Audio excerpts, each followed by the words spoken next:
వేల మందిని ప్రొఫెషనల్స్ గా మార్చిన ఇనోమాటిక్స్ తో మీరు కూడా మీ డ్రీమ్ కెరియర్ ని ఇప్పుడే స్టార్ట్ చేయండి.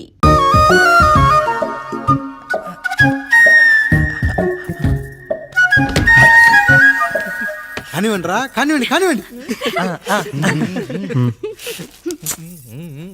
మీరేం మావయ్య ఇక్కడ పడుకుంటున్నారు? అదేంటమ్మా పెద్దోడా చెప్పలేదా? మేమంతా కలిసే పడుకుంటామమ్మా. నువ్వు మాతో పాటే. అవును భార్గవి. మీరు ఊరుకోండి. మీరు ఇక్కడ పడుకోవడం నాకు ఇష్టం లేదు మావయ్య.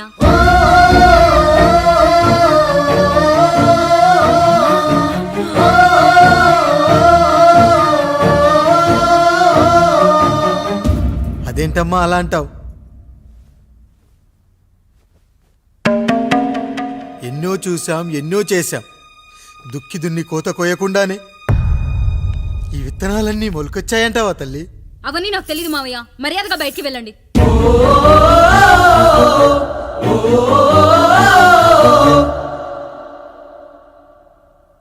కనీసం ఆ మూలనైనా పడుకుంటామమ్మా.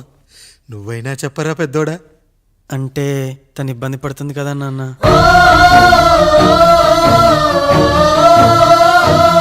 నువ్వు కూడా ఏంట్రా? పిల్లలేదో ఆశపడుతున్నారమ్మా. ఒక్కసారి ఆలోచించమ్మా. మావయ్య మీరు బయటికి వెళ్తే మేము తలుపులేస్తాం.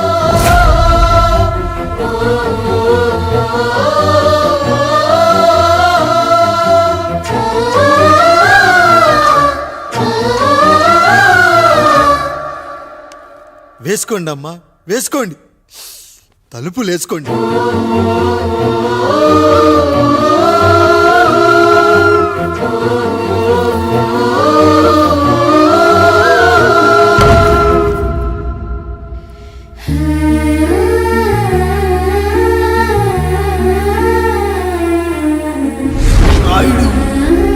బిడ్డలు జాగ్రత్త. ఈ రోజు నుంచి వీళ్ళంతా నీ తమ్ముళ్ళు చెల్లెళ్ళు కాదు, నీ బిడ్డలు.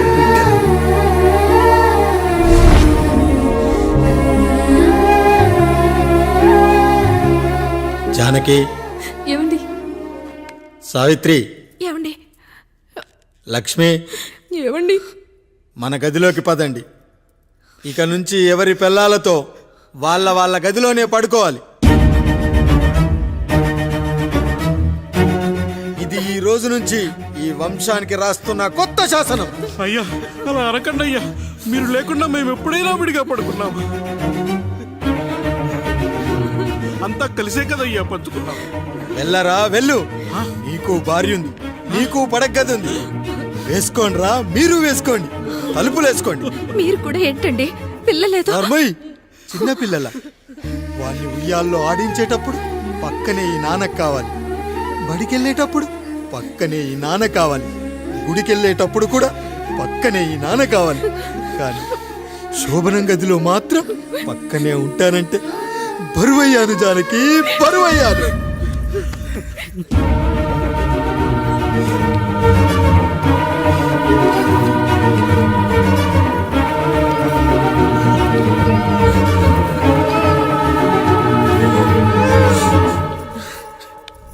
ఏంటండి ఇంకా అదే ఆలోచిస్తున్నారా? ఎలా మర్చిపోగలను లక్ష్మి? జరిగింది ఏదో జరిగిపోయింది, మీరు బాధపడకండి. ఎంత మాట అన్నాడో చూసావా? నా భార్య ఇబ్బంది పడుతుంది, బయటికెళ్ళండి నాన్న అన్నాడు. వాణ్ణి ఎలా పెంచాను? చదువుకుంటే పై చదువులకు వాడు వేరే ఊరు వెళ్లాల్సి వస్తుందని చదివే మాన్పించేశాను. జ్వరం వస్తే ఆ మాత్రలు చేదుగా ఉంటాయని నేనే మింగాను. నోరు తెరిచి అమ్మ కావాలన్నప్పుడల్లా ఎంతమంది అమ్మల్ని ఇచ్చాను. నాన్న అన్న ప్రతిసారి నాన్నల్ని ఇవ్వలేకపోయానని వాడికి నా మీద కోపమో ఏమో జానకి. నిజమేనండి, మనమంతా ఇలా లేమే. మన కుటుంబానికి దిష్టి తగిలింది. మా నాన్న మరణంతో ఆస్తిపోయి తమ్ముళ్ళతో నడి రోడ్డున పడ్డప్పుడు ఇలాంటి కష్టాన్ని మొదటిసారి అనుభవించాను.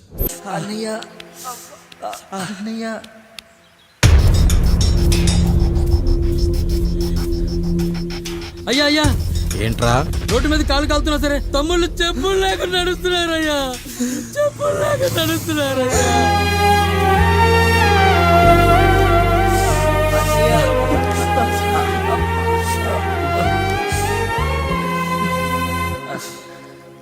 చెప్పులు లేకుండా నడుస్తుంటే కాళ్ళు కాలుతున్నాయట్రా.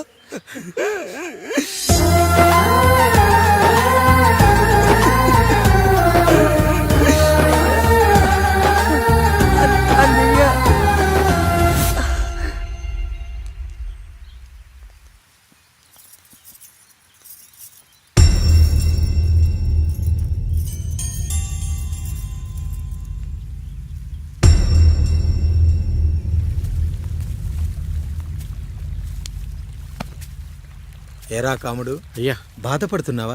పెళ్ళేమైనా చేయమంటావా? వద్దులేండి అయ్యా, నాకు ఇది ఉందిగా చాలు, దీంతో నేను ఎలాగోలా సరిపెట్టుకుంటాను. దీనితో పాటు జీవితంలో నీకు ఓ తోడు కావాలి. రే గంటోడా, అయ్యా ఇక నుంచి కష్టాల్లో సుఖాల్లో వీడికి అన్నీ నువ్వేరా. మీరు శాసించాక నేను వేరే ఏదైనా ఆశించగలనా పెద్దయ్యా?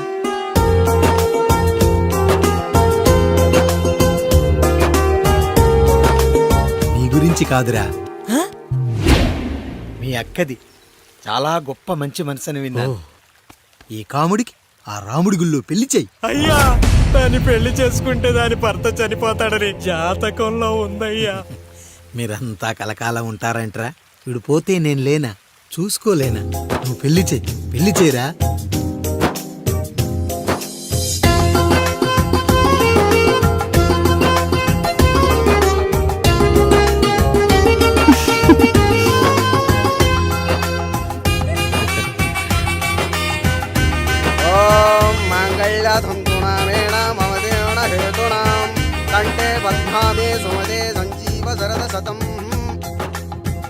అయ్యా ఏంట్రా? మీ చేత్తో నాకు దొంగగా జీవితాన్ని ఇచ్చారు, ఇప్పుడు ఒక భర్తగా భార్యనిచ్చారు. అదే బంగారు చేత్తో ఒక్క ముడివేసి పెట్టండి అయ్యా, మీ నీడను మేము చల్లగా ఉంటాం. రెట్టలకు పిట్టై లోలోనే దాచే అందం, మట్టలకు చెట్టై పట్టుంచే సంబంధం, చుట్టలకు పెట్టై దాచుంచే ఓ సుమగంధం, గట్టుపై తొట్టై నీరిచ్చే అనుబంధం, సిగలో చుండ్రల్లే లోతైనది బంధం, దులిపే బలమున్నా అది రాలిపోని నేటి సంబంధం. ఏంటి బుజ్జి, ఏమైంది? పండు, నీకు పెళ్లి చేసిన మరుక్షణం నీ భర్త చనిపోతాడని జాతకంలో ఉంటే ఆయన నన్ను నీకిచ్చి పెళ్లి చేశారు. నేను పోతే నా భార్య పరిస్థితి ఏంటయ్యా అని అడిగితే నేను లేనారా అన్నారు. ఆయన చేసిన త్యాగం మామూలు త్యాగం కాదు. ఒకవేళ పొరపాటున నాకేమైనా జరిగితే? అయ్యయ్యో, అంత మాట అనకండి. మీరు వేరే చెప్పాలా?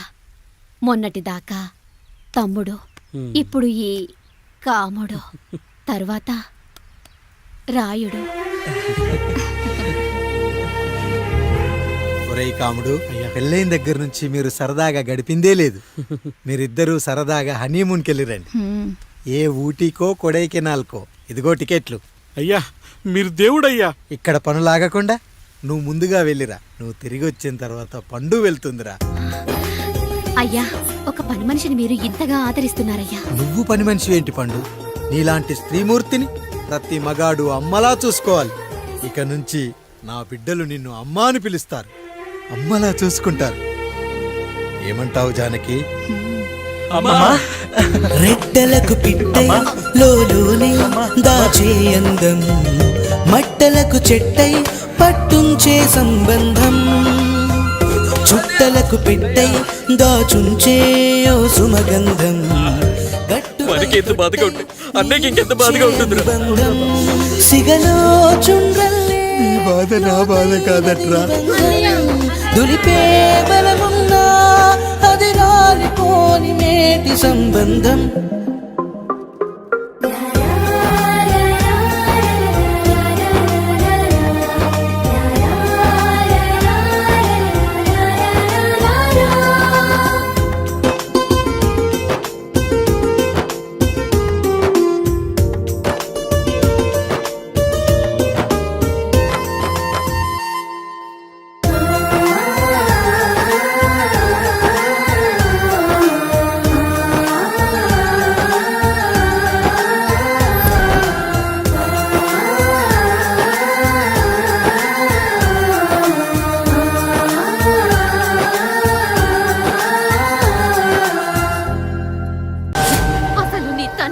నీకు తెలుసా తెలుసా? ఇదిగో ఈ కాముడేరా నీ తండ్రి. గేదె నల్లగా ఉన్నంత మాత్రాన పాలు తెల్లగా ఎలా ఉన్నాయనే కదరా నీ ప్రశ్న. దానికి సమాధానం చెప్పాలంటే ఒక వర్షం కురిసిన రాత్రి నేను 9వ నెల బాలింతగా ఉన్నప్పుడు. పండు పండు ఇదిగో. ఏమిటండి ఇది? నిద్రలేస్తే నేను, బయటికెళ్తే గంటోడు, పక్కకెళ్తే పాలేరు, ఎప్పుడూ తిరిగే తాయారు. రోజు మమ్మల్ని చూసి చూసి బిడ్డ కూడా చిట్టుమొహం వేసుకుని పుడతాడేమో అని భయంగా ఉంది. కడుపులో ఉన్నప్పుడు మనం ఎవరి మొహాలైతే చూస్తామో అచ్చం వారి పోలికలతోనే పుడతారంటారు. పొరపాటున నా పోలికలతో పుడితే? అదేంటి కాముడు, నీకేం తక్కువ? జుట్టు ఉండాల్సిన చోట లేకుండా అవసరం లేని చోట విపరీతంగా పెరిగిపోతుంది. మనకు పుట్టబోయే బిడ్డ గొప్ప అందగాడై ఉండాలి. ఇదిగో రోజు ఈ దేవుడి ఫోటోలు చూడు, వాళ్ళలాగే అందంగా పుడతాడు.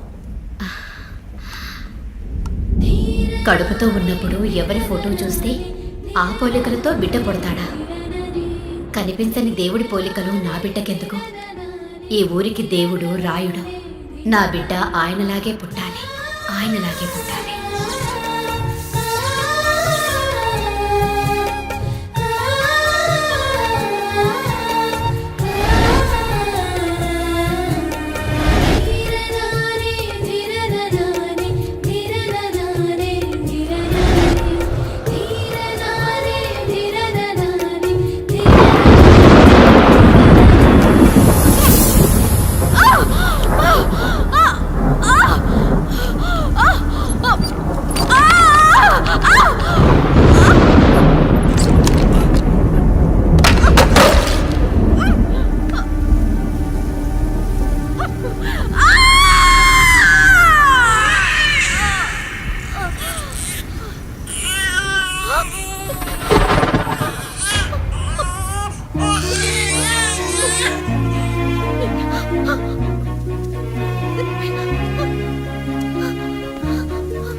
ఏంటి పండు ఇలా వచ్చావు? అయ్యా, తప్పు జరిగిపోయింది పెద్దయ్యా. ఏం జరిగింది? అసలే నువ్వు ఒట్టి మనిషి కూడా కాదు. ఒక్కసారి ఇటు చూడండి అయ్యా.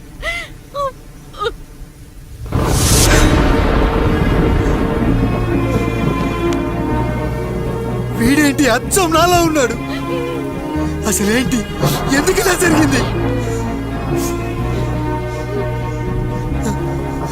నువ్వు ఎప్పుడైనా చీకట్లో పంపు సైడ్ దగ్గరికి వచ్చావా?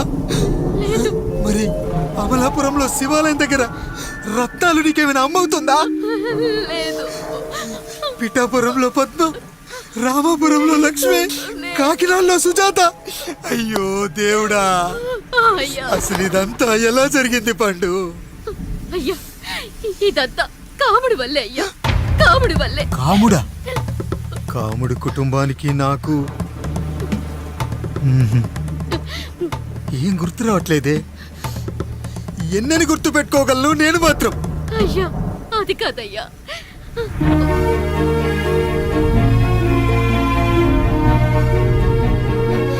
అలా రోజు మీ ఫోటో చూసి చూసి అచ్చం మీలాగే పుట్టాడు. అయ్యో, నా పోలికతో బిడ్డ కావాలనుకోవడం ఏంటి పండు? నువ్విలా చేయడం ఏంటి పండు? పోలికల కోసం ఫోటోలు ఎందుకు చూసావు పండు? అందుకే కదయ్యా ముందు ఆ డైలాగ్ చెప్పాను, తప్పు జరిగిందని.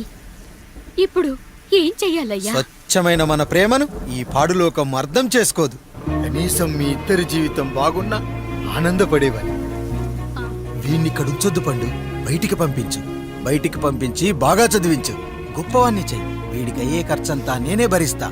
అవసరమైతే ఆ డబ్బు కాముడి జీతంలో వచ్చేద్దాం. అయ్యా, వెళ్లే ముందు వీడికొక పేరు పెట్టండి అయ్యా.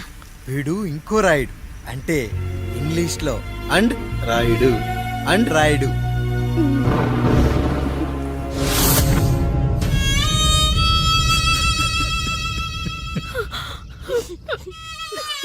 ఇది రా నీ కథ, నా గతం.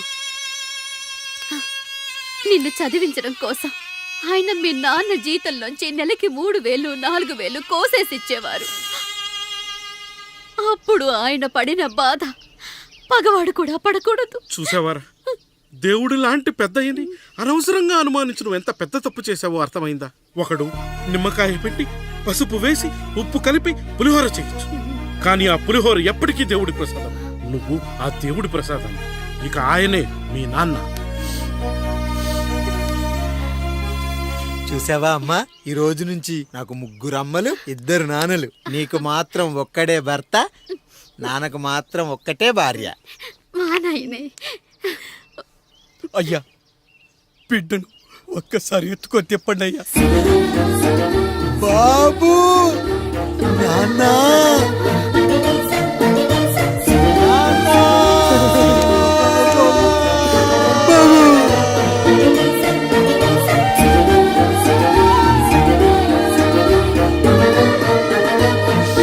నన్ను క్షమించు నాన్న. ఇప్పటికైనా నిజం అర్థం చేసుకున్నావు. అది నాకు చాలురా, చాలదు నాన్న. నిన్ను ఏలెత్తి చూపిన జనంతో చెయ్యెత్తి దండం పెట్టించాలి. అన్నయ్య కంటే ఆస్తి ముఖ్యమనుకున్న మన కుటుంబానికి గుణపాఠం నేర్పించాలి. ఇక నాకు వదిలే నాన్న, నేను చూసుకుంటా.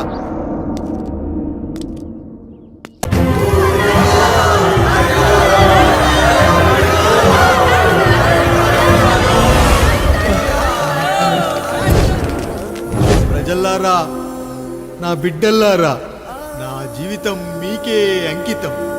మళ్ళీ జన్మంటూ ఉంటే మీకోసం తిరిగి వస్తాను.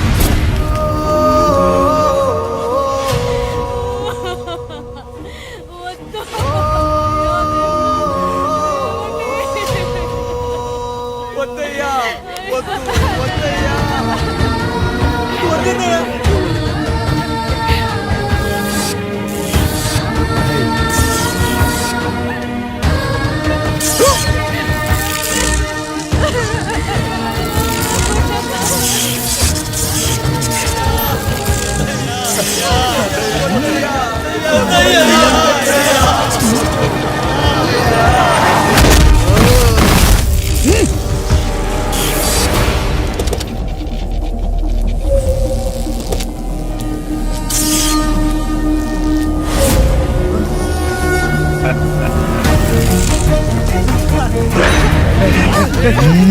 వదలరా.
ఎవడొస్తాడు?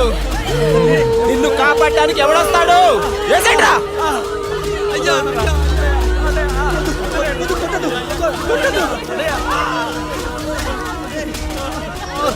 కష్టం వస్తే ఒక్కసారి నాన్న అని పిలవరా, ఆ సమాధిలోంచైనా లేచొస్తా.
పుష్టివర్ధనం దుర్వారుకమివ బంధనాన్ మృత్యోర్మోక్ష్యమామృత